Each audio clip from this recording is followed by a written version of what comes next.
Do you see it? And now, this is Ukraine. After extensive Russian shelling and drone attacks on Ukraine's energy infrastructure, millions of the country's inhabitants were plunged into darkness. Тимчасові віялові відключення. Україна переходить в режим економії електроенергії. The contemptuous country is covering up its losses on the battlefield with insolent attacks on the civilian population.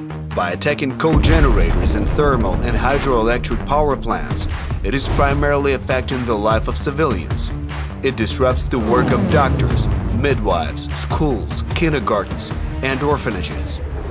This is the Kachowka Reservoir, one of the 6 water reservoirs along the Dnieper River. The local hydroelectric power plant regulates the flow of the largest river in Ukraine and the 3rd largest in Europe. It also provides electrical energy and water to drought-prone southern Ukrainian regions. But at the beginning of the full-scale invasion, in February, the power plant was attacked. The Russians seized the Kachowka power plant's administrative buildings, kidnapped the personnel, destroyed a logistically critical bridge to the station, and blew up a row of buildings along the northern Crimean Channel to let water flow to occupied Crimea. On October 20th, Volodymyr Zelensky, president of Ukraine, reported that Russian terrorists have mined the dam and the hydraulic units of the Kachowka hydroelectric power plant. And if they blew it up, 80 settlements will find themselves in the rapid flood zone, including the city of Kherson. Hundreds of thousands of people may get hurt.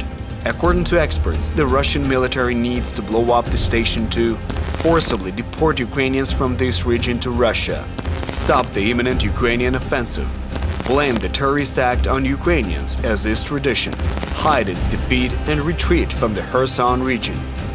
Experts believe that the destruction of the Kachowka power plant could cause a large-scale environmental disaster affecting the Black Sea regions far beyond Ukraine. According to calculations of the Swedish hydraulic engineer company Dämningsverket, the peak flow rate from the ruined dam may reach 14,000 cubic meters per second, which compares to the average flow rate of Niagara Falls. A 4 to 5 meter tall wave will reach the Antonivka road bridge to the east of Kherson just 19 hours later, after which the Inhulets River will flood. After 4 to 5 days, the Bug River will also flood in Nikolaev. It is also entirely possible that this could lead to a nuclear disaster. As a result of the flood, a total cessation of water supply to the Zaporizhzhia nuclear power plant, which needs water to cool its operational and non-operational reactors, is possible.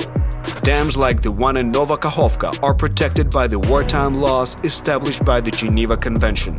The destruction of these dams may be considered a weapon of mass destruction and a war crime.